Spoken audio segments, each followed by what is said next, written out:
from Coeur d'Alene last night, and I get off the plane and I'm sitting there as I'm coming through and I'm looking and I'm looking and I'm like, I know that woman sitting there waiting to get on this plane, and it's Heidi.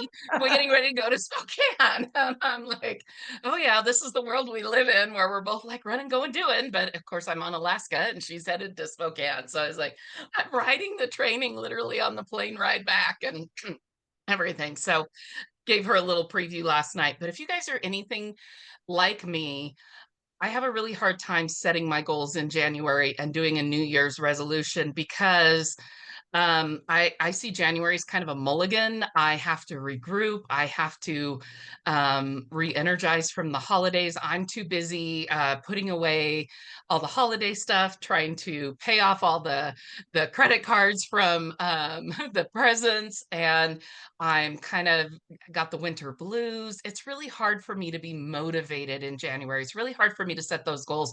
So I often take January as kind of a mulligan month a lot of times, and I have a tendency to start my goals in February. Additionally, have you guys heard of Quitting Friday? Quitters Friday? So the second Friday of January is known as Quitters Friday, and that is usually the day that most people stop their New Year's resolutions.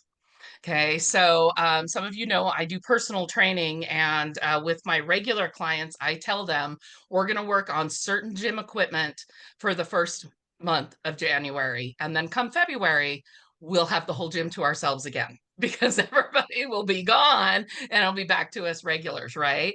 And Forbes did a study, and they actually said people who set their goals in January will last on average 3.7 months. And I thought, well, that was pretty gracious because most people only last 2 weeks. And for me, I think part of that is because again, we're doing it in winter when we're already feeling like hibernating, we're exhausted from the holidays, all of those kinds of things. So I wanted to give you guys a little bit more of a jump start. We have 5 months to the end of seminar year, and in 6 months, just shy of 6 months, we're going to be in North Carolina. So if your goal is to be standing on that stage in 6 months, right? Let's set that 6 month goal or the 5 month goal for the, end of June or whatever.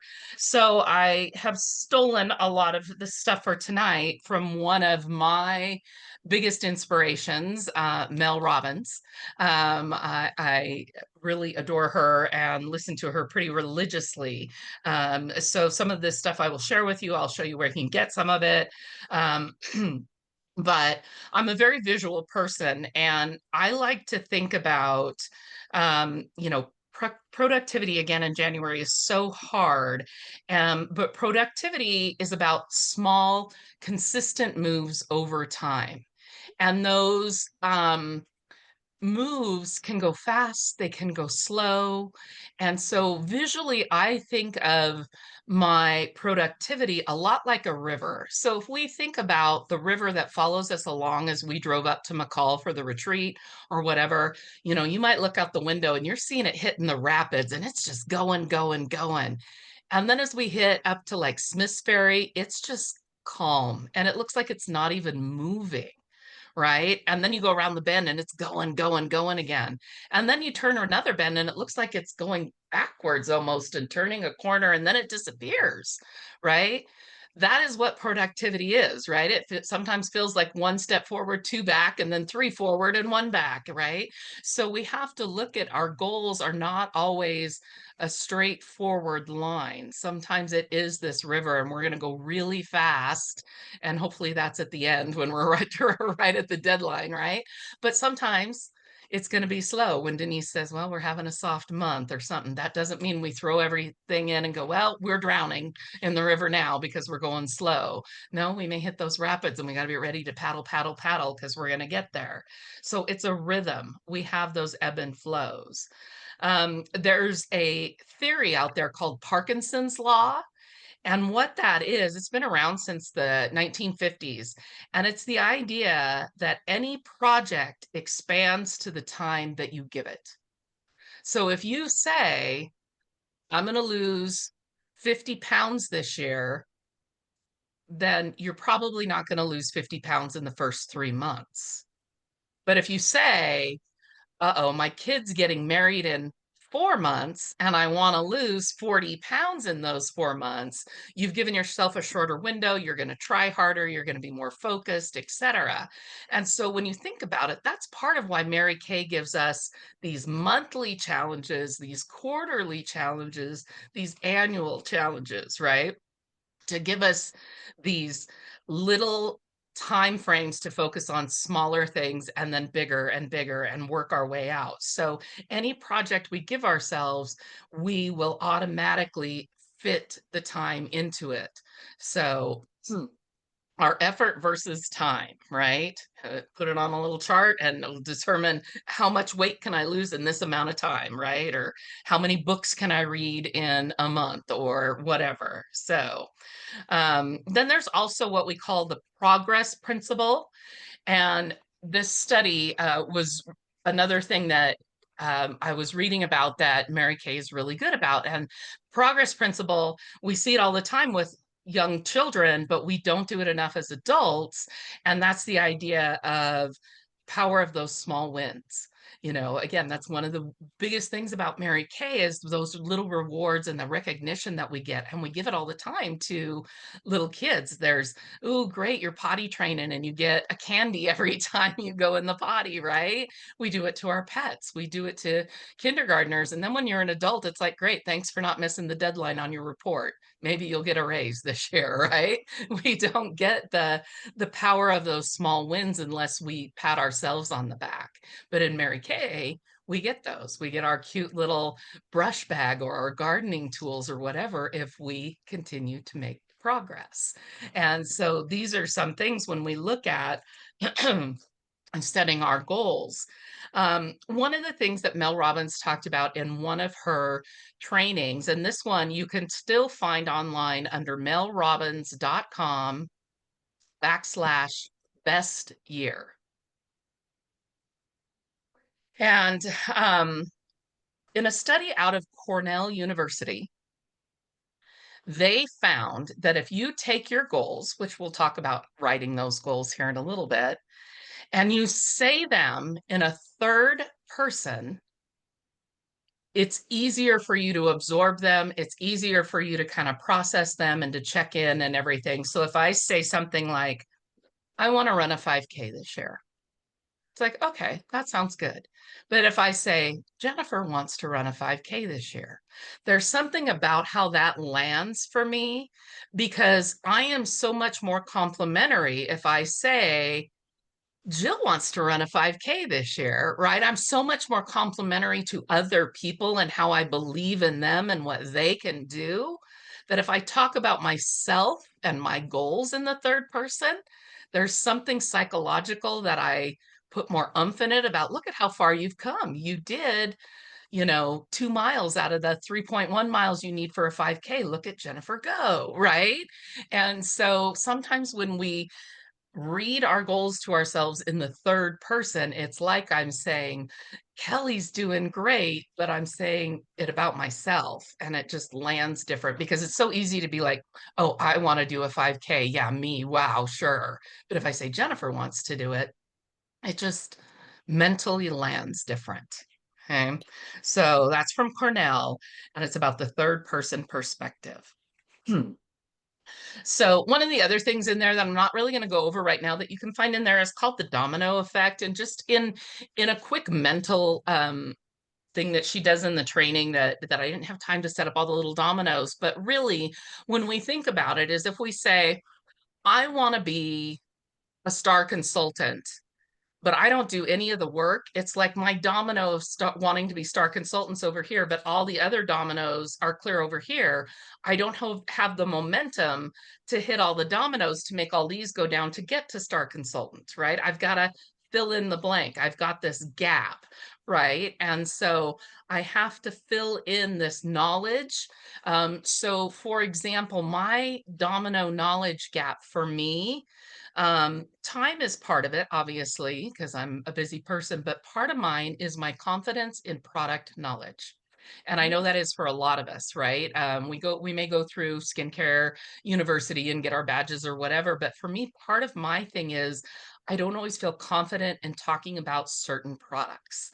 And so if I can fill that knowledge gap, it's going to move my main domino goal of doing more sales closer to the rest of the dominoes.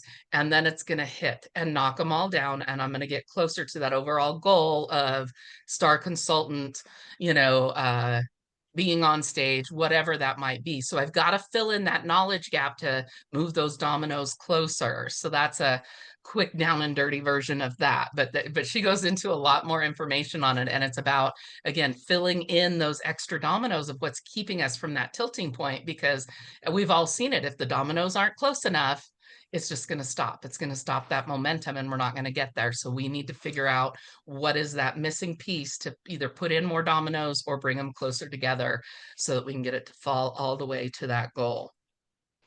The other one that she talks about and trains on a lot that I really like, and I'm going to start using in a lot of my trainings, is called the fuel gauge. So I'll show this to you, and I'll also put it up on our stuff. So you can take the idea of a fuel gauge, and if we look at it on these levels, an empty tank means that you feel completely depleted. You may feel hopeless and lost. You have no clear direction on whatever this goal is that you may be looking for, or whatever, right? Losing weight, your relationship, your whatever topic we're talking about, right? You're just like, I'm throwing in the towel.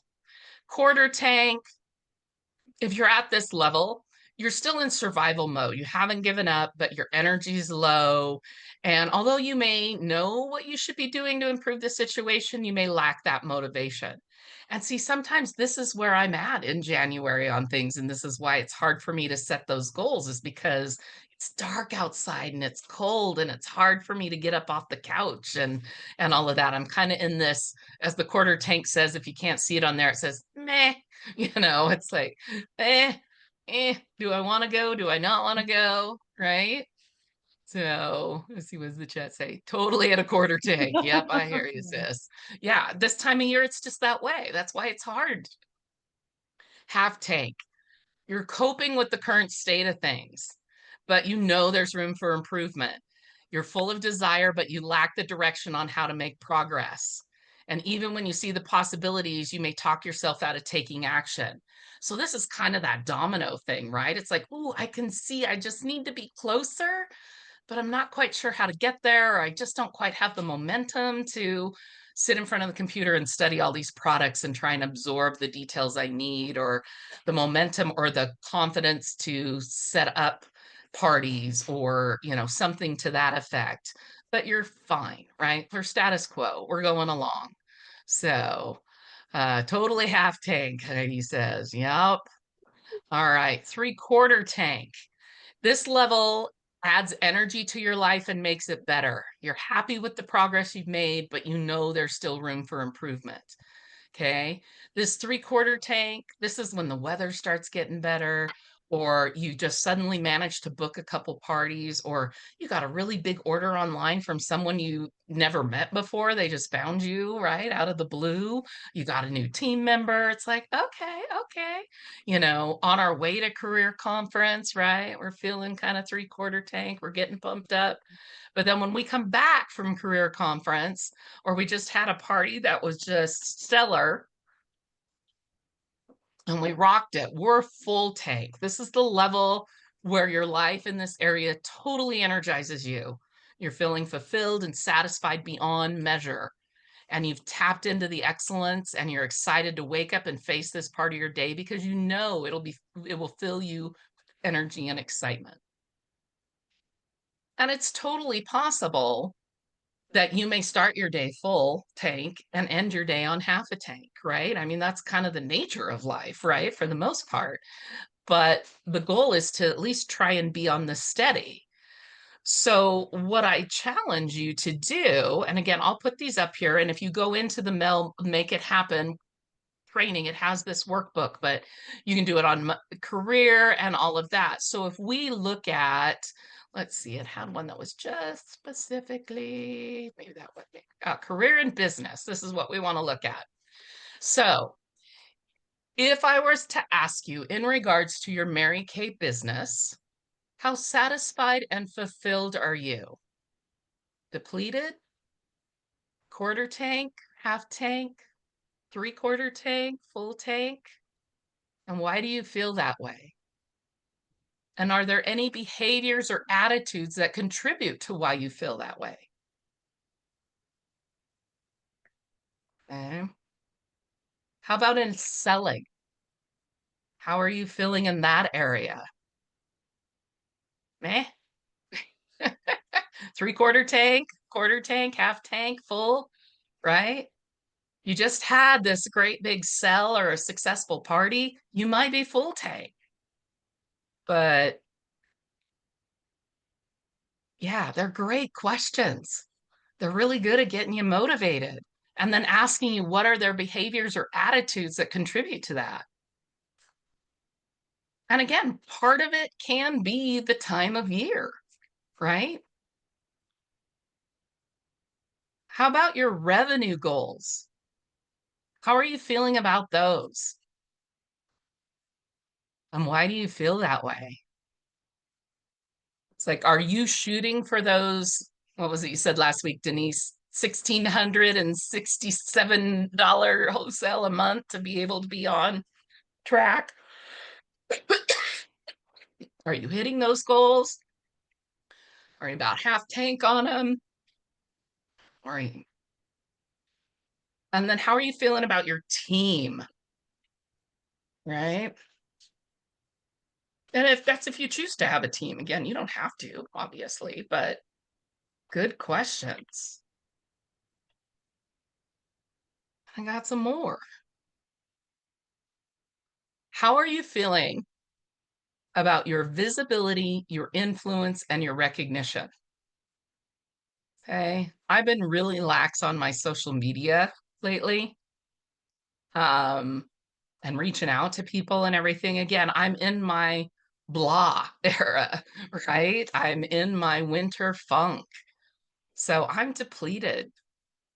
Maybe I might have a meh day here or there, but I'm not doing my best. I've been too focused on when I do have energy doing things like inventory and gathering up for taxes. I haven't been so focused on the selling and the outreach and the visibility and everything. So that would be my behaviors and my attitudes that are contributing to why I feel that way. So same on marketing the business and the branding. So if I'm not on that half to three-quarter to full tank, I know why, because I'm in my blah area and I'm more focused on wrapping up 2024 with taxes and all of that stuff than I am on the selling part, which takes us down to your focus and time management. Okay, I may have been binging some shows more lately than I have been on, working on my social media presence or whatever. And also, I teach at Boise State and it's been the start of the semester, which is always more hectic. So that's been more my focus and time management lately. And that's okay, but it leaves less in my Mary Kay tank, obviously. So am I working to my full potential? So I can look at this tank as a Mary Kay tank, as a all my jobs tank, as a life tank. You could do it whatever you want. All your businesses combined. I know many of us have multiple hustles that we're doing, not just one job and not just Mary Kay or whatever. So you could do it multiple different ways. But these are great check-ins for us. We don't want our engine light to come on, that's for sure. Um, I was driving home from Pocatello a couple weeks ago, and I'm in the state vehicle. So it tells me how many miles I have left, and I'm like, ooh, I can make it to that truck stop that I really like to stop at. I've got enough. And then it's like, well, you're down to 50 miles. And I'm like, well, it's only, 30 miles away. I'm good. And then that light stopped and it stopped counting down how many miles I had left. And I'm like, oh crap, if I run out of gas in the state vehicle on the side of the highway near Twin Falls, I'm going to be in big trouble. But I made it. And I thought, I hate being less than a quarter of a tank. I really, really do. But I was trying so hard to get to the gas station, the truck stop that I really, really like, that I didn't stop at all the other little ones along the way because I really wanted to get to that one. And so it's like, yeah, don't get below a quarter tank. Don't let yourself or your business or your focus get below a quarter tank if you can at all help it. So again, being a visual person, this really helps me with that mental check-in about where I'm at. I may not always be at a full tank, but I don't want to get below a quarter tank because then it's so much harder. I don't want to be running on fumes in anywhere in this. Thoughts or questions on that? I gotta Jennifer, this is say, so good. doing Oh, an sorry. amazing job. Yeah, And yeah. Denise and I had a I got more. conversation We right had this before the meeting about conversation. everything. April So, and I were little both texting each other. self-disclosure. Yeah. April and I were just talking about all these things and finding your next win and breaking it down.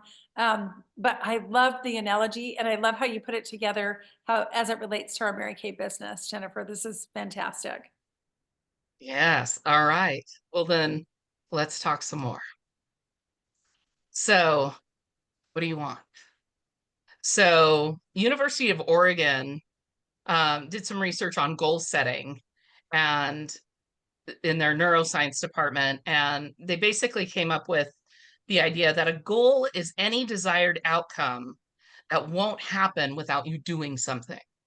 Okay. Goals are usually things that we want to have, um, but you'll have difficulty achieving when you know they are achievable. So there are things that we know we want, but we know we have to put effort in to getting them, right? They're just not going to be handed to us. They're not going to be easy. Otherwise, they wouldn't be goals, right? So some resistance is required. Something new has to happen. Something has to change in us, right? You know, you have to get up earlier if you're going to go to the gym before work. You have to do whatever. So, what they looked at in this is there's two things that you need in goal setting. You need the will and you need the way. The will is the why of the behavior change. So that's the motivational and the emotional reasons. Why is it important? Why do you want the change? And why do you want it now? Okay. Can you say that So again? Can you you say bet. those three again? Yep. Why is it important? Why do you want the change? And why do you want it now?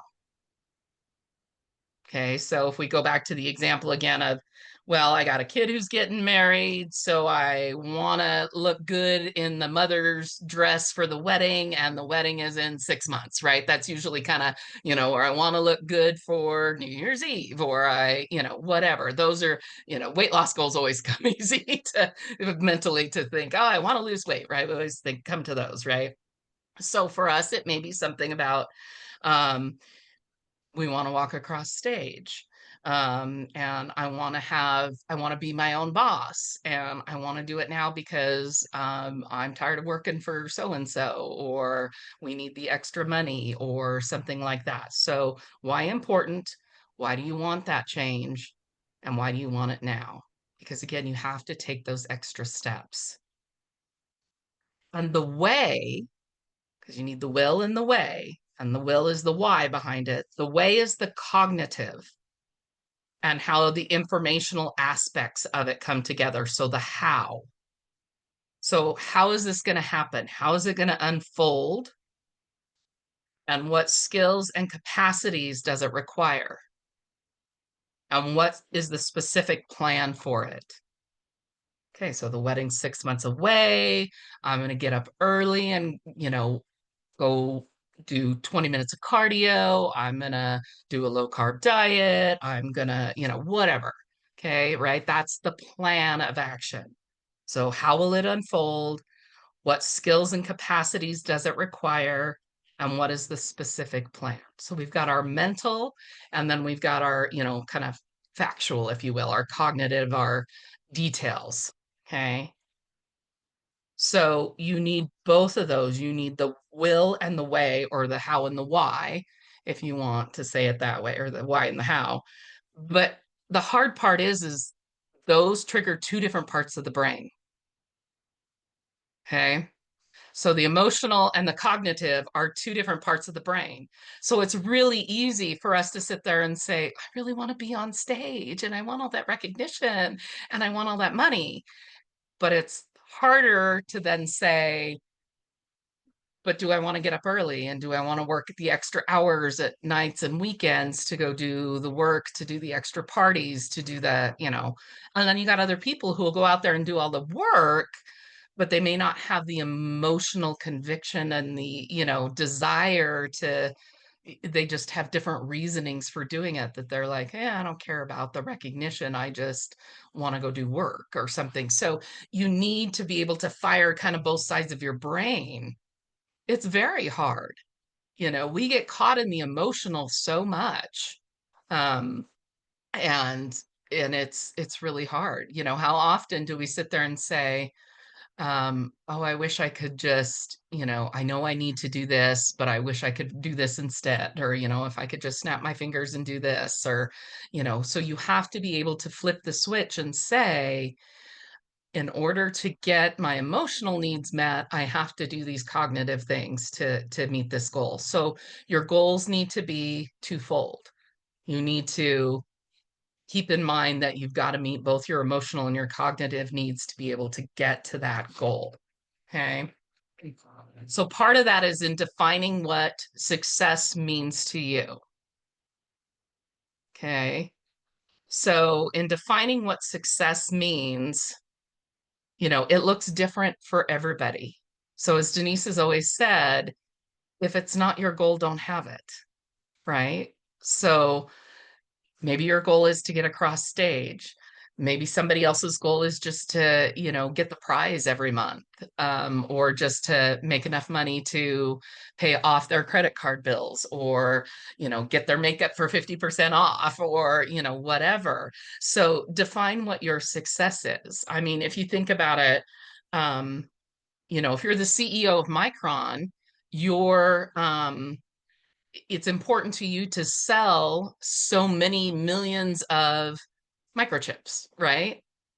But if you're a college kid looking for enough money for tuition and you're working at the Apple store, your definition of success is how many laptops and iPhones do you sell? It's not a matter of how many microchips, right? So your definition of success isn't measured in millions of microchips, it's measured in how many of the items with those microchips in them you can sell. So what your definition of success is and why it's important to you is going to be very individualized. Okay. So keep that in mind, is that when someone says, well, I need to sell, 10 skincare sets this month, you may be like, well, that's a lot. I'm lucky if I do that many in a year. That's okay. If that's okay. What is your goal? What are you looking for? But, you define your own success, but stick to your situation, and you may have to tweak things along the way, but keep in mind it's your definition. So don't let the world determine what your success is, because as we always say, sometimes you're gonna fall a little bit short, and that's okay if you're better off than you were before. So um and then before we talk about setting those goals, the 5 behaviors of successful people, while we're on that topic, 5 most common behaviors of successful people is, number one is they spend time with other successful people, right? Surround yourself with the 5 people you want to be most like, right? I think we got a pretty good crew here, right? We love on each other, we support each other, we build each other up, we learn from each other, etc., right? So surround yourself with other successful people. Develop their friendships, get mentors, etc., etc. Continue to build that network though. Follow those nationals, etc. Be a lifelong learner. Those who show up, go up, right? Make it a habit of learning something new at all times. You're never too old to learn something new. And whether that's a new way to apply eyeshadow, or whether it's learning how to sew something for the first time, or getting out and learning how to snowshoe or something. Just be a lifelong learner. It just gives you a new level of success and confidence. Change your mindset. Successful people understand the value of having a positive mindset in everything they wish to accomplish. Now, that doesn't mean that they don't have down days. We all do. But you have that power inside you to either step up or to continue to be complacent. And so, you're going to have those days again where you feel like your river's going backwards, or that it's just sitting at this stagnant, slow pace, but you are still always going forward, and you will hit those rapids. And sometimes those rapids may be bumpy, bumpy ones, but they're all going to the ocean eventually. You just have to keep moving forward and keep it positive. Successful people manage their time efficiently and effectively. So managing time can be a huge challenge, but managing it effectively makes a huge difference in your life. Successful people know the importance of honoring their schedules promptly and completing their daily tasks. So they'll cut things out that aren't a priority, and they'll delegate other things that they can. And that's not to say, again, that they don't take time to do some quote unquote mindless things. We all need time to do that, to be able to just check out for a bit, but knowing when and where and how and why. And successful people set goals for growth, right? One of the most important behaviors, if you want to be successful, is setting goals for personal growth. So to be successful takes motivation, which comes from taking small wins as they come. So you want to have long-term goals, but you need short-term goals within them to get to the longer goals that are equally important. So again, that's why we have things like quarterly, monthly, and everything to the year. Because if we just said you get one big prize at the end of the year, how long's your momentum going to last? How long's your motivation going to last? So if we get these weekly recognitions, these monthly prizes, these quarterly events, and then annual, right? It keeps this momentum going and building. Same thing when, again, you're doing weight loss and whatever, when it's like, start out with 10%. Don't sit there and say, I'm going to lose 100 pounds. Sit there and say, I'm going to lose 10 pounds, or I'm going to lose 10% of my body weight, and go from there. We want these little wins to keep that motivation going and everything. So, all right, I lost a page in here. Let me look. So when setting goals, nope. Okay. Here's 5 mistakes that people make when they set goals.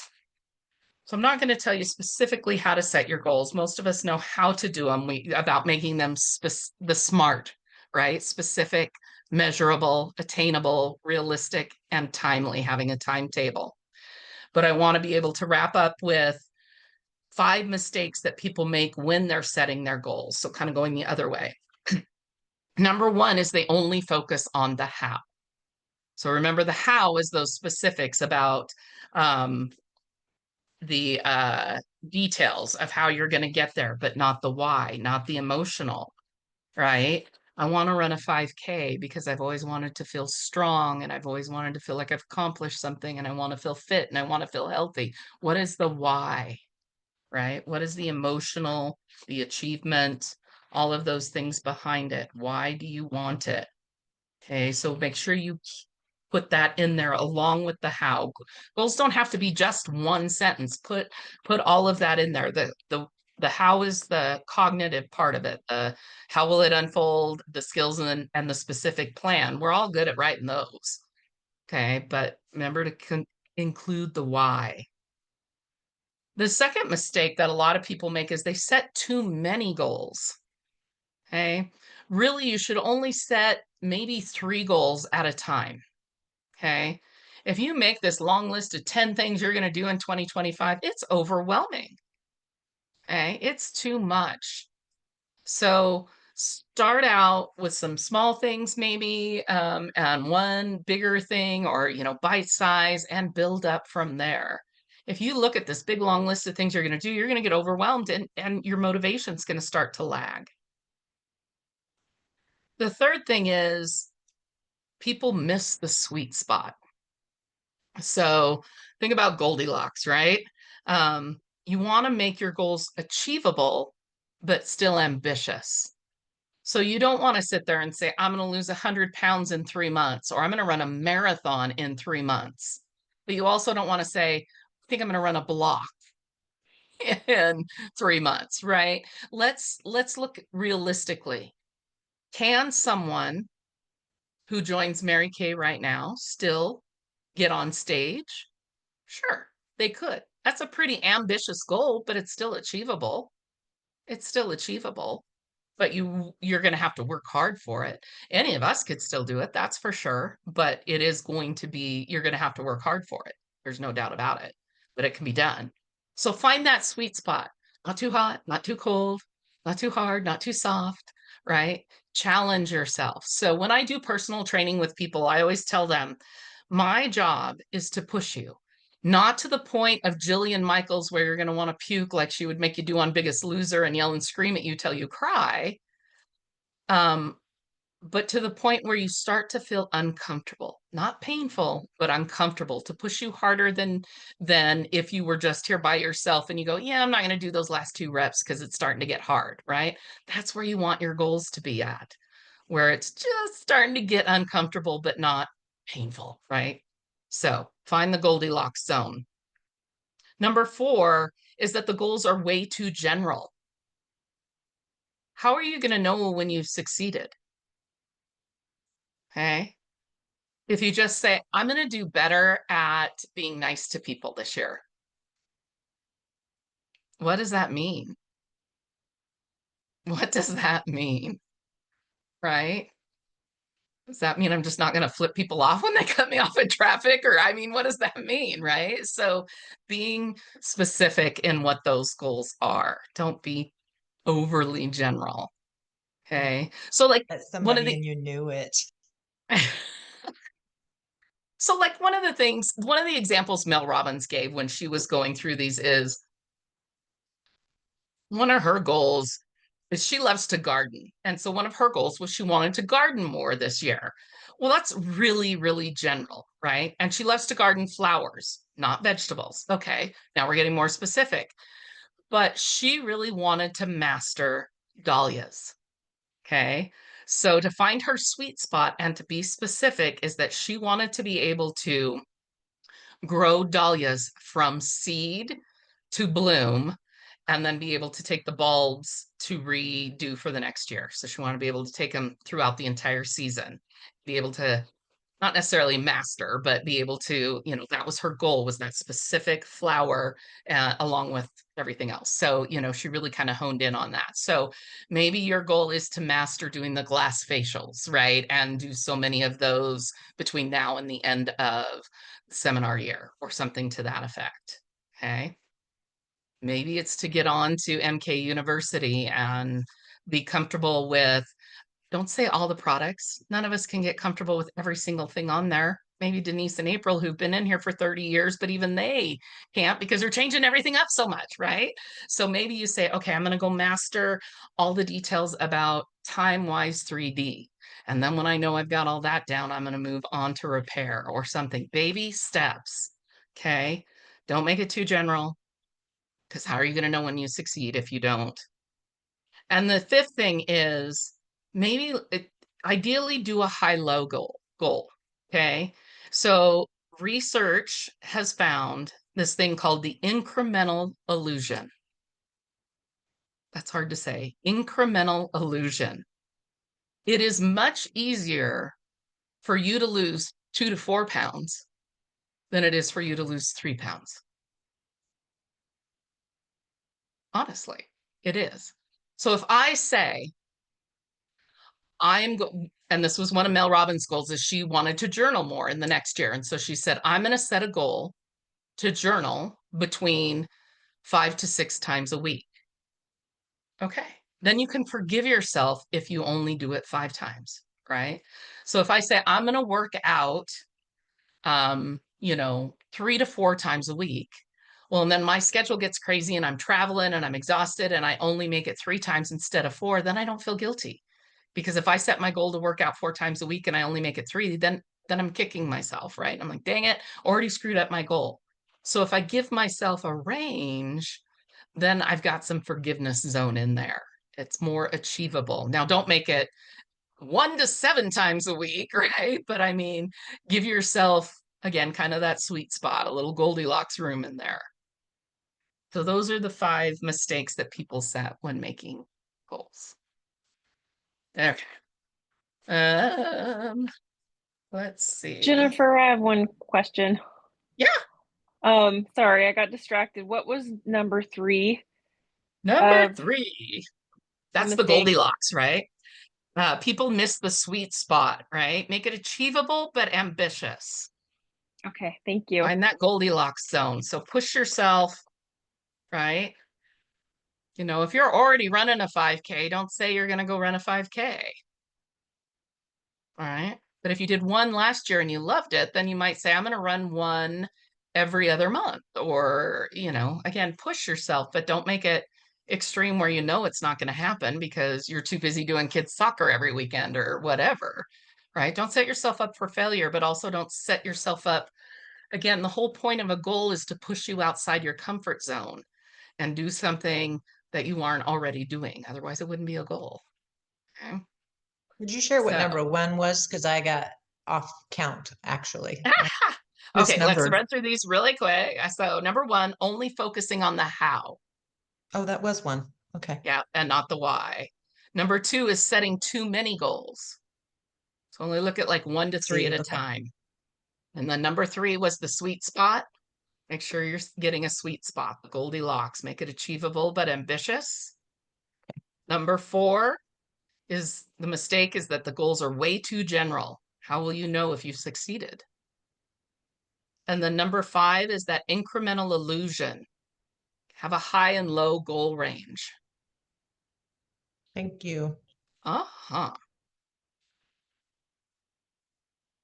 And then I'll leave you with this, because again, as the visual I gave you, visual person that I am, with a river, and that you're going to ebb and flow and you're going to go fast and slow and it's going to be bumpy and it's going to be up and down, but you're always moving forward ultimately. A river cuts through a rock not because of its power, but because of its persistence. And that's what you got to be. Oh my gosh, that was so, so good. I have 3 pages of notes here, literally 3 full pages. Do you guys want to share really quick, like a takeaway, something you're going to take action on? And one of mine was having too many goals at once. And so as she was saying that, that's something I've had to learn is to get a little bit more focused instead of go a little more deep instead of so wide. And so I'm going to remember that moving forward, and so that there's more focus on the things that really are in alignment with my values. What do you guys have for Jen? What kind of feedback? What kind of things are you going to take action on? The biggest takeaway for me personally is I seem to be like an all or nothing kind of personality, and that I don't find the gray area very often. And so the goals that she was talking about, where you have like, pick like 3, where you're like, okay, I'm going to do 3 to 4 of these a week, or I'm going to, something like that. So it's not, so you don't set yourself up for that like all or nothing failure. I like that one. Of course, don't do like the 1 to 7. Yeah. Yep. And it's so easy to beat ourselves up if we miss, right? If we miss that goal, and we have to keep in mind life's, right? Yeah. Yeah. So when we give ourselves a range to say, I'm going to shoot for 3 to 5, and then we can have some grace. Yes. Couple real quick things, and then we'll see if anybody else has any comments. Kelly Moore gave me permission. She jumped on later in the meeting, but she doesn't have very much of a voice because she's fighting a cold. But she got good news on her results last week. For those of you that were with us, but benign. I'll leave it at that. I won't get Awesome. much detail. So all is well, and she'll be joining us and as well as Jackie for career conference, and now Claudia. So we have a incredible group. And then there's Rebecca on here that had some parties last week. And I said, I need your accomplishment sheets and I need you to share. Rebecca, are you on? She said she was jumping on. Yep, she's there. Yay! Hello. Hi. Hi. I know I am in the process of continuing to get in regular rhythm and getting back into filling out my accomplishment sheets. That is my goal, Jennifer, for this week is continuing that. That works. That works. Yeah. Yes. So Rebecca just say out loud, Rebecca's so good at consistently turning. That's right. Third person goal. yeah, I am so good at filling out all my paperwork. So tell about the week. I know you had a 2 or 3 parties, and a really good week. Yes. So last weekend, I had 4 parties booked. One of them rescheduled, so I'll be seeing them this next week. So I saw a total of 9 faces. I had $650 in sales, and I've got 3 or 4 women that are interested in the business opportunity. So next week I have quite a few people jumping on the Peek into Pink, which I'm super stoked about, because DIQ by the end of this month is my goal. So. Yeah. Yes. Awesome. Fantastic. Thank you for sharing. Parties are where it's at. Okay, any more positive feedback for Jen? I know there's quite a bit in the chat. Hopefully you're catching these, Jen. Yeah, thank you. Always Thank you. such a great, and Kelly said she liked the affirmations, and I do, or the accolades. I do too. I think that's awesome. And you know what? You're building your accolades from the day you start your business. Mhm. It doesn't mean that you have to have 500 gold medals and quarter sales or whatever. So Right. find your wins and Yep. start documenting that so that we can create accolades for everybody teaching. And I will say, so part of this came from, again, the melrobbins.com/best year. And part of it came from melrobbins.com/make it happen. Make it happen. Okay. Yep. And there's workbooks with both of them. And yeah, so the fuel gauge came from Make It Happen and the dominoes too. So you should be able to get access to both of those still, but I'll also put the links in what I send to Heidi that she can send out and stuff. So Fantastic. All right. Anybody else? I just want to say thanks for filling in for me. You did an amazing job. Much better than I probably could have done. But also, well, listen, you've been volleyballing, so I've been doing so much. But thank you for filling in because that was really, really great and very helpful. I appreciate it. no problem. Yeah. I expect to see your goal list. I did make some goals. I wrote some down, and luckily I wrote down 3, and I was like, that seems good. And then you said no more than 3, so I was like, oh, good, I'm good. Gold star for Jill. And Jill's daughter, Claire, I mean, she is quite the artist. And I look at her when she does a makeover on her face. She looks like this pretty. Oh my God, she looks like a model. So beautiful. And I keep encouraging her, to just jump in and do I know she's got a new baby and she's in school and working, and like just jump in and start doing the social media thing, because she, if you have seen, is it Indigo? I have her on. Yeah, Indigo Girl, Yeah, Indigo Child. Oh my gosh, she's absolutely stunning. And she's like the way that she applies for makeup and everything. So yeah, she does an amazing job for we sure. need to have her come do some fun stuff for us, because she's really an artist. Like she's a 3D artist on the face, right? Yeah. Anyway. Indigo._go. Yeah. Okay. Yeah. Anyway, girls, Jen, again, you outdid yourself. Thank you so much for getting together, taking the time, sharing, and also too for being a little bit vulnerable, about the winter blues. A lot of people are in all the shifts in the world that we're going through, and sometimes winter blues. We've had a gorgeous winter though. It can be a seasonal thing and a dippy and a holiday thing and oh, there we go. Yeah, there's the picture right there. There's Claire. Unbelievable. Beautiful. Yeah. So Yeah. thank you for your vulnerability, Jen, because Absolutely. nobody would ever know that. Like you're just so, boss babe powerful all the time. Nobody would even know that you have that at all. Take That it till you make it. Yep. we all do. So thank you once again. And everybody get those favorite customers and bring them, stop by and grab them in your car and bring them to the product preview, Valentine's gift idea, guest night. This will be our only one for the month of February. So look forward to seeing you all next week at 6:30. We will have it on Zoom for the out of town girls. All right. One And- last thing that I forgot was on the Oh, bottom okay. of here. If Okay. you have the courage to start, you have the courage to succeed. I like that. Starting go. with half done, Mary Kay used to say. Yeah. I love it. All right, girls, let's keep it up. Let's keep building this momentum. We are in for an incredible next few months. And like Jen said, work expands the amount of time you have for it. So shorten the window of the deadline of your goal so that you can really be where you want to be when we go to this historical first seminar offsite, not in Dallas, in Charlotte, North Carolina. It's going to be a fabulous trip. In the meantime, have a wonderful, fantastic week, everybody. And thanks all of you. Anybody Have a else great have week. anything they want to share? I don't want to cut you guys off, but. All right, good night. Bye. Bye-bye.